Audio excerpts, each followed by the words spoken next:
నిన్న లోక్సభలో ఏపీ రాజధాని అమరావతి బిల్లు ఆమోదం పొందింది. ఈ రోజు రాజ్యసభలో కూడా ప్రవేశపెట్టేశారు. అయితే వైఎస్ఆర్ కాంగ్రెస్ పార్టీ నేత జగన్మోహన్ రెడ్డి ప్లాన్ బి అంటూ ఇంకో కొత్త విషయాన్ని తెర మీదకి తీసుకొచ్చారు. వైసీపీ ఎంపీలు వాకౌట్ చేశారు. ఓవరాల్ గా అసలు అమరావతి చుట్టూ ఏం జరుగుతుంది, శాశ్వత రాజధానిగా అమరావతి ఉండబోతుందా, మార్పులు జరగబోతున్నాయా, అసలు ఏం జరుగుతుంది, ఈ అంశాల మీద మనతో విశ్లేషించడానికి ప్రముఖ హైకోర్టు న్యాయవాది రజనీ గారు మనతో ఉన్నారు. ఆమెతో మాట్లాడదాం. నమస్తే రజనీ గారు. నమస్తే అండి మేడం, మనం చూసాం నిన్న లోక్సభలో బిల్లు పెట్టారు. ఇక రాజధానిని ఎవరు కదపలేరు, రాజధానిగా అమరావతి ఫిక్స్ అయిపోయింది ఏపీకి అని చెప్పి కూటమి నేతలు చెప్తున్నారు. మరొక పక్క జగన్ ఏమో మీరు అసెంబ్లీలో చట్టం చేయంగాలేంది, రేపు మేము వచ్చి చేయలేమా అని చెప్పి ఆయన ప్రశ్నిస్తున్నారు. మరి ఓవరాల్ గా ఏం జరుగుతుంది? అమరావతికి వైసీపీ వ్యతిరేకమా, అనుకూలమా? అసలు ఈ చట్టం పర్మనెంటా, మళ్ళీ మార్చొచ్చా? ఏం జరగబోతుంది? సార్, ముఖ్యంగా అమరావతికి వైసీపీ వ్యతిరేకమా సుముఖమా అంటే గతంలో చూస్తూనే ఉన్నాం సార్. అమరావతి కాదు, మిగతా 2 రాజధానులు కావాలి అంటూ కర్నూలు న్యాయ రాజధాని అంటూ, వైజాగ్ ఎగ్జిక్యూటివ్ క్యాపిటల్ అంటూ కూడా చెప్పడం జరిగింది. చాలా లక్ ఏంటంటే కర్నూలు గనక న్యాయ రాజధాని అయ్యి, హైకోర్టు గనక కర్నూలు అయి ఉంటే హైదరాబాద్ నుంచి ఆంధ్ర ఫ్లెక్సిబిలిటీ బాగా కన్వీనియంట్ గా ఉండేది హైకోర్టు అడ్వకేట్లకి. ఎందుకంటే తెలంగాణ విభజన తర్వాత ఎంతో మంది అమరావతి రావడానికి చాలా ఇబ్బంది పడే టైంలో ట్రైన్లు, బస్సులు ఇవన్నీ ఫెసిలిటీ వేశారు కాబట్టి ఓకే. కానీ but very convenient Kurnool sir, అదే యాక్సెప్టెడ్ అంటూ అప్పుడు హైకోర్టు అడ్వకేట్లు చాలా సంతోషపడిపోయాడు. అదే మాదిరిగా ఎగ్జిక్యూటివ్ క్యాపిటల్ వైజాగ్ ఒక మహానగరం, ఒక పర్యాటక కేంద్రం, ఒక డాకెట్, ఒక షిప్ యార్డ్, లేకపోతే టూరిస్ట్ ప్లేస్, ఇవన్నీ కూడా వైజాగ్ లో బాగా పొందుపరిచినటువంటి ఐటీ శాఖ ఏదైతే ఉందో దాంట్లో బాగా ఎక్కువ ఇన్కమ్ జనరేట్ చేస్తుంది. ఇప్పుడు కాదు, ఎప్పుడు కాదు, చదువుల తల్లి విజయవాడ అండి. ఎప్పుడు సూపర్వైజర్, మాస్టర్ మైండ్స్, ఎడ్యుకేషన్ అంతా ఇక్కడ ఉంటది. సాఫ్ట్వేర్ అంతా వైజాగ్ లో ఉండేదండి. ఎక్కువ ఎక్కువ ఐటీ హబ్ అంటారు కదా, అక్కడ ఉండేది. బట్ జగన్మోహన్ రెడ్డి గారు ఎప్పుడైతే ఈ 3 రాజధానుల బిల్లు అన్నారు, తీర్మానం అంటే ఇంగ్లీష్ లో proposal అంటారు చూడండి, జస్ట్ మనం అలా ప్రపోజ్ చేసినామేమో తీర్మానం. బిల్లు అనేటప్పటికి శాసనసభ, శాసన మండలి ఇలా రెండిట్లో శాసనసభలో యాక్సెప్ట్ చేసినారు మెజారిటీ ఆఫ్ పీపుల్. బట్ శాసన మండలిలో షరీఫ్ గారి ఆధ్వర్యంలో బిల్లు అక్కడతో ఆగింది. అక్కడతో ఆగితే ఆగిపోయినట్ట కాదే, అది ఒప్పుకున్నా ఒప్పుకోకపోయినా దాన్ని మళ్ళీ కేంద్రంలో ప్రపోజల్ పెట్టేసినారు. అది ఒప్పుకోకుండా ఆపచ్చు, అది ఆపినా ఆపకపోయినా దాని పరిధి చాలా చిన్నదిగా అన్నట్టుగా పక్కన పెట్టి మళ్ళీ కేంద్రంలో ప్రపోజల్ పెడితేనే దాన్ని హైకోర్టు దాకా వెళ్ళి, సుప్రీంకోర్టు దాకా వెళ్ళి దాన్ని ఆపే ప్రయత్నం చేసిన ప్రతిసారి సుప్రీంకోర్టు కేంద్రాన్ని అడుగుతుంది, 3 రాజధానులు బిల్లు పెట్టేస్తున్నారండి, అది ఏంటది అసలు, ఆ కేంద్రం మీరు మాట్లాడరు ఏంటి అంటే, కేంద్రం అంటుంది నా పెత్తనం చాలా తక్కువ రాష్ట్రం మీద. రాష్ట్రానికి ఉండే అత్యున్నత అధికారం ముఖ్యమంత్రికి ఉంటుంది. ముఖ్యమంత్రి ఏదైనా ప్రపోజల్ చేసినా, ఏదైనా చట్టం చేసినా అది ముఖ్యమంత్రి ఇష్టం. మేము దాంట్లో 10% తలదూర్చుతాం, 90% తలదూర్చే అధికారం లేదు అంటూ కేంద్రం సుప్రీంకోర్టుకి వినతి పూర్వకంగా పంపించడం వల్ల ఆ రోజు 3 రాజధానుల బిల్లుని ఆపలేకపోయి, స్టే ఆర్డరు, స్టేటస్ ఆర్డరు, ప్రస్తుతం ఆగండి, కొన్ని రోజులు ఆగండి, ఇంతవరకే కానీ తీసేయండి అయ్యా అంటూ సుప్రీంకోర్టు చెప్పడానికి లేదు. కేంద్రం ఇంటర్ఫియర్ అయ్యి మీరు చొరవ చేసుకొని ఈ పంచాయతీ చేయొచ్చు కదా అంటే, మేమెందుకు చేస్తామండి, వాళ్ళ ఇష్టం, వాళ్ళ రాష్ట్రం, వాళ్ళ డబ్బులు, వాళ్ళ ఇష్టం. కేంద్రంగా మా సలహాలు తీసుకుంటారు, మా సూచనలు తీసుకుంటారు, కానీ మా అధికారాన్ని, మా పెత్తనాన్ని రాష్ట్రం మీద చేయలేమండి అనేటటువంటి టాక్ అండి. సో ఇప్పుడు మాట్లాడుకుందాం. ఇప్పుడు ముఖ్యమంత్రి గారు అంటే ముగ్గురు కలిసి వెళ్ళినా ఒకరే ముఖ్యమంత్రి కదా, 151 సీట్లు వచ్చినా ఒకరే ముఖ్యమంత్రి, అలాగో ముగ్గురు కలిసి వెళ్ళినా ఒకటే ముఖ్యమంత్రి. ఆ ఒకటే ముఖ్యమంత్రి ఎవరైతే ఉన్నారో అనుభవజ్ఞులు, ఆయన బిల్లు కాదు తీర్మానం. సో తీర్మానం కాబట్టి there is no need to the శాసన మండలితో పని లేదు, వాళ్ళతో అవసరం కూడా లేదు. సో ఈ తీర్మానాన్ని కేంద్రానికి పంపించినారు. కేంద్రంలో నిన్న లోక్సభలో జరిగిందండి. సో ఇప్పుడు మళ్ళీ రాజ్యసభ, లోక్సభ ఈ రెండింటి మధ్య ఉండే డిస్కషన్ లో నిన్న ఒక చర్చ అయింది. ఇవాళ ఒక దాంట్లో చర్చ జరుగుతుంది. ఈ లోక్సభలో ఒక బిల్లు పాస్ అయ్యాక మళ్ళీ రాజ్యసభలో కన్ఫర్మేషన్ అయిపోయాక గజెట్ అయిపోతుంది, అదే రాజధాని, ఏకైక రాజధాని అమరావతి అని. కానీ ఏదైతే 2014 సంబంధించిన బైఫర్కేషన్ యాక్ట్ ప్రకారం అప్పుడు 10 ఏళ్ల తర్వాత కొంచెం సవరణలు చేసి మీరు ఖచ్చితంగా కేంద్రానికి పంపించాలి మీ రాజధాని ఏంటనేది 10 ఏళ్ల టైం లోపులు అంటూ చెప్తే 2015 నుంచి 2-3 సార్లు కూడా అడగడం జరిగిందండి కేంద్రం. కానీ ఇప్పుడు వీళ్ళకి తీరిక కుదిరింది కాదు, ఇప్పుడు వీళ్ళకి భయం పెరిగింది. So what ever it may be తొందరగా గజెట్ చేసేస్తే పోతుంది. మళ్ళీ జగన్ వచ్చినా కదపలేడు అనేది మీరు మీరు చేస్తున్నామంటే బానే ఉంది. జగన్ వచ్చినా కదపలేడు అనేది ఎట్లా సాధ్యమవుతుంది? చట్టం అనేది రాజ్యాంగంలో పొందుపరిచినప్పుడు అదే రాజ్యాంగంలో చట్ట సవరణ అనేది కూడా పొందుపరిచినారు కదా. సో చట్టం అనేది మీరు చేసేస్తున్నారు. మళ్ళీ ఇంకొక వ్యక్తి రేపు రాగల రోజుల్లో 29లో కొత్తగా ఇంకొక ముఖ్యమంత్రి వస్తే ఆ ముఖ్యమంత్రి కూడా తన అధికారులను వాడితే సెంట్రల్ ఆ ముఖ్యమంత్రికి కూడా నాదే ఉంది, ముఖ్యమంత్రి ఇష్టమే కదా, రాష్ట్రంలో ముఖ్యమంత్రి పెత్తనమే కదా అంటే ఆ ముఖ్యమంత్రి రాజధానిని నేను ఇబ్బంది పెట్టను, రాజధానితో పాటు మరొక 2 రాజధానులు కావాలని మళ్ళీ ప్రపోజల్ వేసి కేంద్రానికి పంపిస్తే ఇదే లోక్సభ, ఇదే రాజ్యసభ మళ్ళీ ఇలాగే చర్చలు జరుగుతాయి. ఒకసారి గజెట్ అయిపోయింది కదా అని ఏ ముఖ్యమంత్రి దాంట్లో తలదూర్చకూడదు అనడానికి లేదు. చట్టం అనే మనం చెప్తాం. చట్టంలో సవరణలు చేసుకునే అధికారం కూడా మనకే ఉంటది. సో ఇక్కడ నా ఉద్దేశ్యం ఏంటంటే సార్, ఏదైతే జగన్మోహన్ రెడ్డి గారు చెప్పినట్టుగా చాలా కోట్లు ఖర్చయ్యేది ఈ రాజధాని. కోట్లు. ఆ కోట్లే ఉంటే ప్రజలకి చక్కగా పథకాలు ఇచ్చుకోవచ్చు. ప్రజా అభివృద్ధి చేసుకోవచ్చు. అంతేకాని బూడిదలో పోసిన పన్నీర్‌లాగా అంతా తీసుకెళ్ళి డబ్బంతా అక్కడే పెడతానంటే అక్కడ ఏం చేయగలుగుతాము స్వామి? ఎన్ని సంవత్సరాల్లో చేయగలుగుతాం? నువ్వు చూస్తావా? నేను చూస్తావా? మన నెక్స్ట్ జనరేషన్ చూస్తుందా? చాలా ఆశ్చర్యం అండి. చాలా ఆశ్చర్యం. మిథున్ రెడ్డి గారు పార్లమెంట్‌లో మాట్లాడిన ఒక్కొక్క మాట, ఒక్కొక్క తూట. వండర్ ఏంటంటే అందరూ అంటే పెమ్మసాని గారు ఆయన పెర్ఫార్మన్స్ గనక మీకు నచ్చినట్టయితే రాజధాని రైతులు ఎస్ఎంఎస్ రిక్వెస్ట్ చేయండి. నవరస నట సార్వభౌముడు ఆయన ఎన్టీ రామారావు గారిని మించినటువంటి ఆస్కార్ గ్రహీత నటన అంతా కూడా ఆయన పెర్ఫార్మెన్స్ అంతా పార్లమెంట్ భవన్‌లో చేస్తున్నారు. ఆయన ఆయన స్పీకర్‌కి అర్థమయ్యేలా మాట్లాడుతున్నాడా? రాజధాని రైతులు లైవ్ చూస్తుంటే వాళ్ళకి చెప్తున్నాడా? రాజధాని రైతులకి చంద్రబాబు గారు ఒక సుదీర్ఘ నాయకుడు, ఒక అనుభవజ్ఞుడు, చంద్రబాబు గారి శక్తి, చంద్రబాబు గారి యుక్తి అవన్నీ ఎవరు అడిగినారు స్వామి? చంద్రబాబు గారి శక్తా, యుక్తా, సుత్తా ఇయన్నీ వాళ్ళకెందుకు? వాళ్ళకేం కావాలా? మీరేం అడుగుతున్నారు? అమరావతిని రాజధాని చేయమంటున్నారు. అమరావతి అంటే ఏంటి? What is the meaning of Amaravati? What is the extension of Amaravati? ఎంత ఎక్స్‌టెన్షను? ఎంత పాపులేషను? మనకేమేం కావాలి అమరావతి నుంచి? లేకపోతే అమరావతికి ఏమేం కావాలి? వీటి గురించి కదా మాట్లాడుకోవాలా? మధ్యలో చంద్రబాబు గారు ఎందుకొచ్చినారు? సరే రాష్ట్ర ముఖ్యమంత్రి ఆయన అక్కడ ముఖ్యమంత్రి అవ్వబట్టే నువ్వు ఇక్కడ కూర్చున్నావు. అది వాళ్ళకి తెలుసు.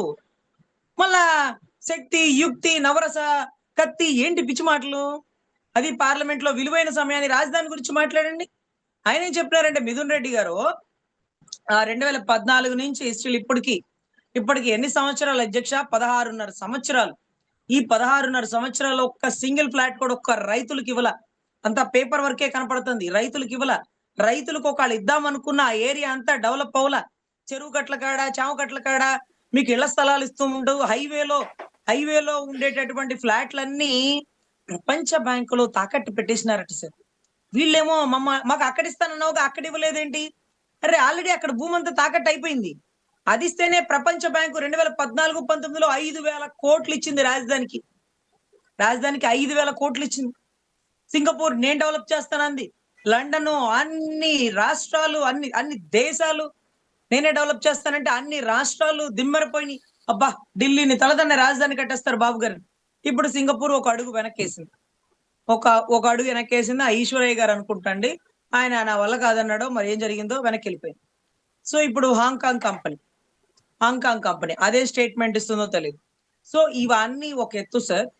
ఏ ముఖ్యమంత్రి వచ్చినా ఏ ముఖ్యమంత్రికి అయినటువంటి ఉన్నప్పటికీ అత్యున్నత అధికారం ఆ రాష్ట్రం మీద పూర్తి పవర్ ముఖ్యమంత్రికి ఉంటుంది. ముఖ్యమంత్రి నిర్ణయమే అంతిమ శాసనం. ముఖ్యమంత్రి నిర్ణయంలో కేంద్రం కూడా తలదూర్చదు. సో మీరు ముఖ్యమంత్రి ఇప్పుడు కేంద్రం తలదూర్చదు. తర్వాత లోక్సభ, తర్వాత రాజ్యసభ ఒక గజెట్ అయిపోతుంది. మళ్ళీ ఇంకో ముఖ్యమంత్రి వచ్చాడు అనుకోండి, మళ్ళీ ఆ బిల్లుని ఆయన కూడా ఒక తీర్మానం చేస్తాడు. నేను చేయలేను స్వామి, ఇంత డెవలప్మెంట్ నేను గతంలోనే చెప్పున్నాను. నేను చెప్తున్నాను ఏదైతే మచిలీపట్నం, విజయవాడ, గుంటూరు మావి గన్ అంటే కొంత ఇబ్బంది అనుకోండి. పేరు చివర గన్ ఉంది జగన్ కి, మళ్ళీ ఇక్కడ కూడా ఒక గన్ను తెచ్చినాడు రాజధానిలో అనుకున్నారనుకోండి. ఇంకేదైనా మార్చుకోండి. అంతేకాని నేనైతే చెప్తున్నాను ఈ 3 ఏరియాలని. ఎందుకంటే పోర్ట్ సిటీ అంటారండి. Bombay port city, Chennai port city, అలాగా చాలా స్టేట్ క్యాపిటల్స్ పోర్ట్ సిటీస్ ఉంటాయండి. పోర్ట్ సిటీస్ వల్ల చాలా ఇన్కమ్ జనరేట్ అవుతుంది. ఆ ఇన్కమ్ అంతా రాష్ట్రానికి పెట్టుబడి అవుతుందండి. సో అటువంటి ఇన్కమ్ జనరేట్ చేయాలి. ఆల్రెడీ ఒక 30% ఏదైతే బందర్ పోర్ట్ ని ఆయన కొద్దిగా మార్పులు చేర్పులు బిగిన్ చేసినారు. 30% కంప్లీట్ అయింది. సో పోర్ట్ ఏరియా బాగా అయిందనుకోండి, మూలపేట పోర్ట్ అని అది ఎక్కడో విజయనగరం అనుకుంటాడు. ఆ పోర్టు అదైతే 70% అయిపోయిందంట. దానికి ఆల్రెడీ అకౌంట్ ఒకటి ఓపెన్ చేసినారంట. ఆ అకౌంట్ ఆల్రెడీ డబ్బులు పడిపోయి ఉంటాయంట. ఆ డబ్బులతోనే దాన్ని కట్టేసుకోవచ్చంట. అప్పు తేవక్కర్లేదంట. ఏ అప్పులు తీసుకోవాల్సిన పని లేదట. సో ఇంత సెక్యూర్ గా జగన్ గారు 3 సంవత్సరాల్లో, 3 సంవత్సరాల్లో ఇవన్నీ చేయగలిగినారండి. 3 పోర్టులు. 3 పోర్ట్ల ఏరియాలని 30% ఇది, మిగతా 70% అవి కూడా కంప్లీట్ చేస్తున్నారు. పనులు జరుగుతుంది. ఇప్పుడు మనమేం చెప్తున్నామంటే సార్, రాజధాని అంతా ఒక స్కామ్. రాజధాని గనక డెవలప్‌మెంట్ అంటే అది నోటి మాటలే తప్ప, అవాస్తవాలతో రైతుల్ని మోసం చేయడమే తప్ప, అవి నిజాలు కాదు. అది చేయడం నా వల్ల కాదు, మీ వల్ల కూడా కానే కాదు.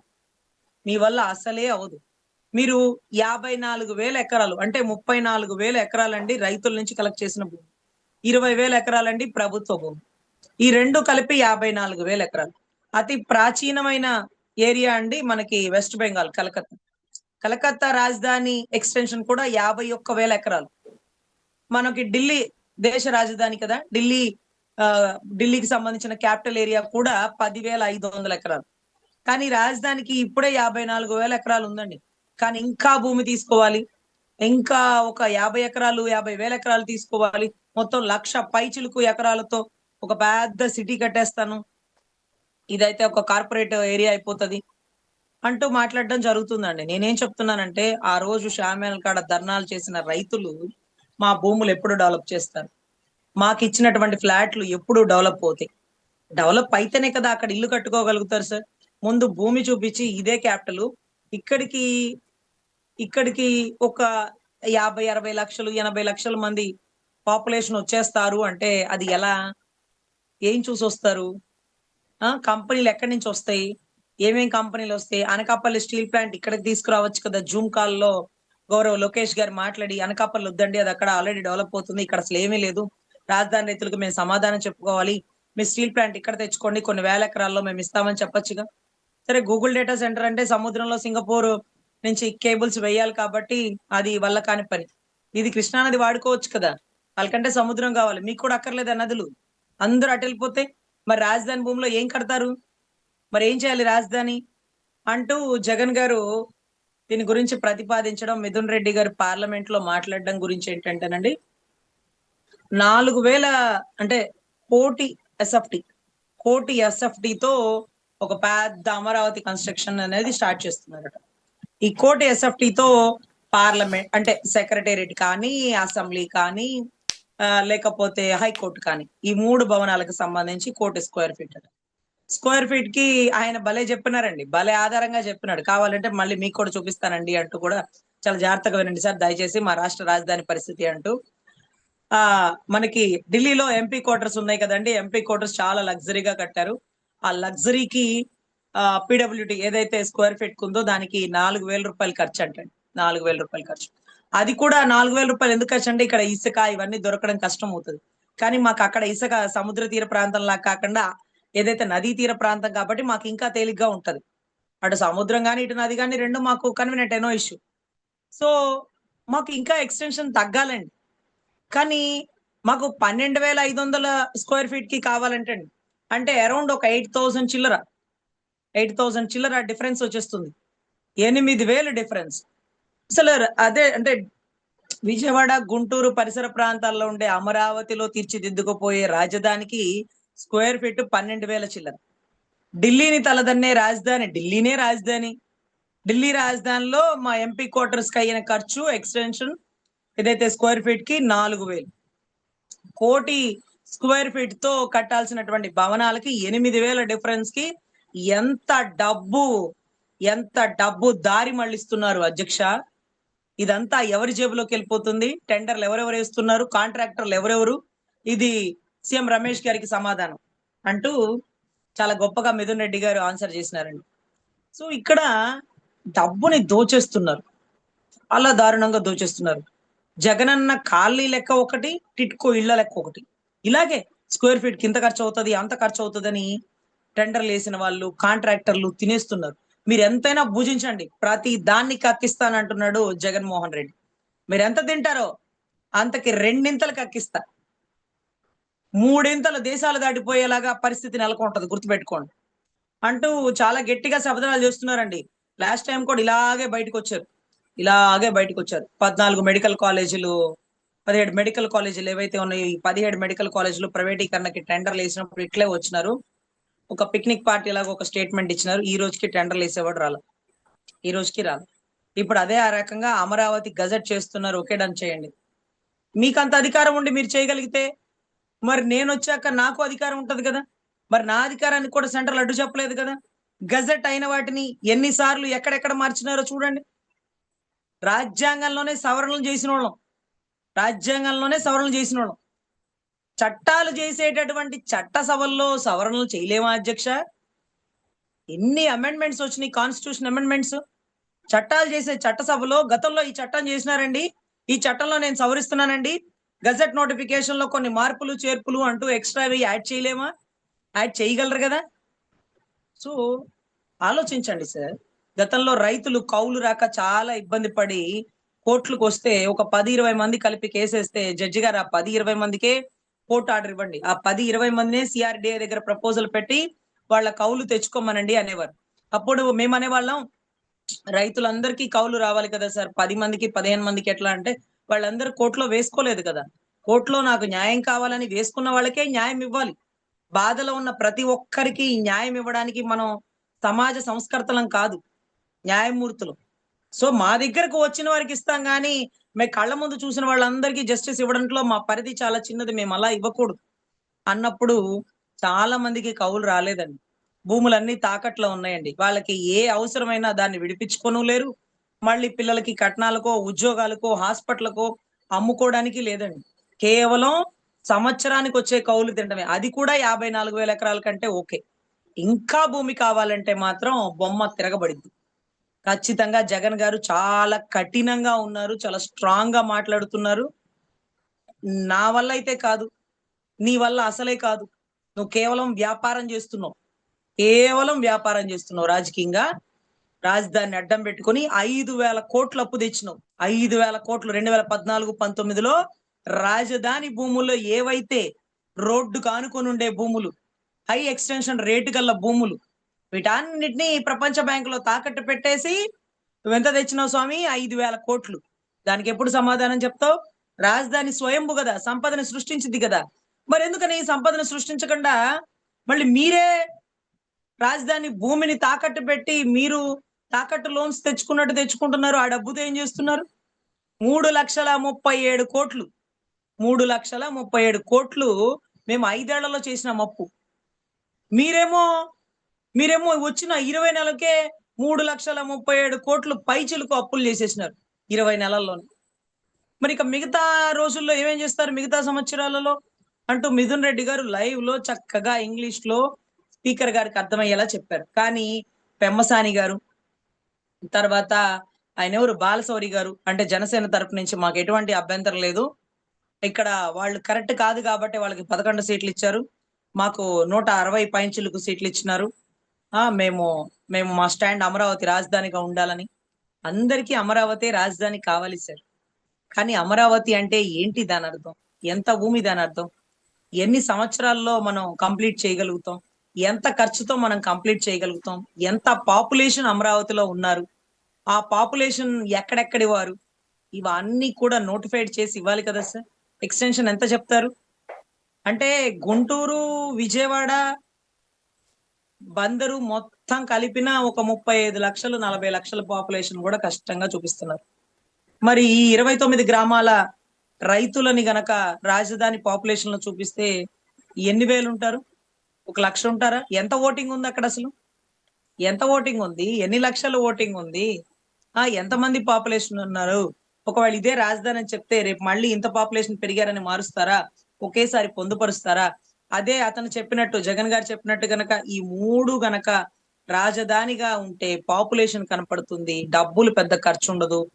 కేంద్రం దగ్గర నుంచి కొన్ని కోట్లు తెచ్చుకోండి, ఆ కోట్లతో హైకోర్టు, సెక్రటేరియట్, అసెంబ్లీ కట్టుకోండి, అడ్మినిస్ట్రేటివ్ బిల్డింగ్స్ కట్టుకోండి, దాన్ని అట్లే ఉంచండి. చాలు సరిపోతుంది. ఈ ఏదైతే సీడ్ యాక్సెస్ రోడ్ లాగా ఈ ధర నుంచి ఆ ధరకి అంటే ఆయన చెప్తున్నారు మచిలీపట్నం నుంచి విజయవాడకి ఒక 70 కిలోమీటర్లు అయితే, విజయవాడ నుంచి గుంటూరుకు ఒక 40 కిలోమీటర్లు అయితే అరౌండ్ 110 కిలోమీటర్లతో రాజధాని నగరాన్ని గొప్పగా నిర్మించుకోవచ్చు. ఆల్రెడీ నిర్మితమైనటువంటి నగరమే కాబట్టి ఇంపార్టెంట్ అయిన వాటిని మనం ఎస్టాబ్లిష్ చేసుకుంటే తొందరగా రాజధాని కంప్లీట్ అయిపోతది. దాని మీద ఇన్కమ్ అంతా స్టేట్ కి ఆదాయంగా అవుతది. ఆ ఆదాయము బందరు గనక యాడ్ చేస్తే బందరు పోర్ట్ నుంచి వచ్చింది కూడా స్టేట్ ఇన్కమ్ లో యాడ్ అవుతది. సో గొప్పగా రాజధాని కట్టుకోవచ్చు. ఇదైతే నా ప్రపోజల్. మీరైతే ఆ పల్లెటూర్లనే డెవలప్ చేయాలి. ఎప్పటికవుతాయి? ఎవరొస్తారు? సింగపూర్ కంపెనీ ఎందుకు వెళ్ళిపోయింది? ఇప్పుడు హాంకాంగ్ కంపెనీ వస్తుందా? కెనడా, రష్యా, లండన్ ఇవన్నీ ఏం చెప్తున్నవి? సో చూద్దాం సార్. కానీ అమాయకులైనటువంటి రైతులని మోసం చెయ్యొద్దు. జగన్ గారు ఒక స్టేట్మెంట్ ఇస్తే కాలేజీకి అంటే మెడికల్ కాలేజీకి టెండర్లు వేసేవాళ్ళు అయిపోయారు. ఇప్పుడు మరి కంపెనీల వాళ్ళు వస్తారా? ఎందుకు ఇలా రాజధాని చిన్నాభిన్నం చేస్తున్నారు రాజకీయ నాయకులు? ఏదో ఒక దాని మీద ప్రపోజల్ అయి ఉండండి. రైతులు కంగారు పడిపోతున్నారు. అసలు ఉంచుతారా? తీసేస్తారా? అతను వస్తే ఇలా మాట్లాడుతున్నారేంటి అందరూ? అతను వస్తే చేయడు కదా! మరి అప్పుడు ఏంటి పరిస్థితి? ఇంకా కూడా తీసుకుంటానంటారేంటి? తీసుకున్నంత వరకు చేయండి అంటూ కూడా రైతులు తిరగబడడం జరుగుతుంది సార్. కానీ చాలా గుట్టుగా ఏ గొడవని బయటికి రానికుండా కప్పెట్టి కాపాడుతున్నటువంటి అమరావతి వాస్తవ్యులకి, రేపు జరగబోయే పరిణామాలకి ఫస్ట్ ఇబ్బంది పడేది మీరు. మాకు ఒక్క గజం భూమి లేదు, ఒక్క ఎకరం పొలం లేదు, ఎవ్వరికీ నష్టం ఉండదు.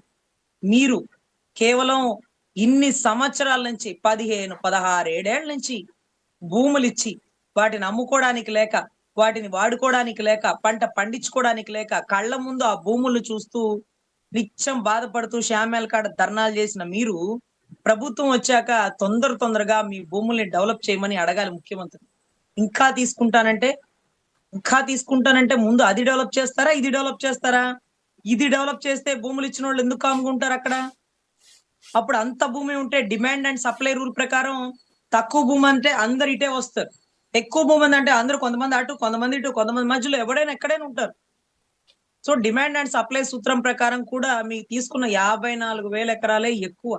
ఆ 34,000 ఎకరాలు పేదల నుంచి, రైతుల నుంచి భూములు గనక తీసుకోకుండా ఉంటే ఆ 20,000 ఎకరాలు ఏదైతే గవర్నమెంట్ భూమి తీసుకుంటే ఈ పాటికి రాజధాని ఒక రేంజ్ లో ఉండేది సార్.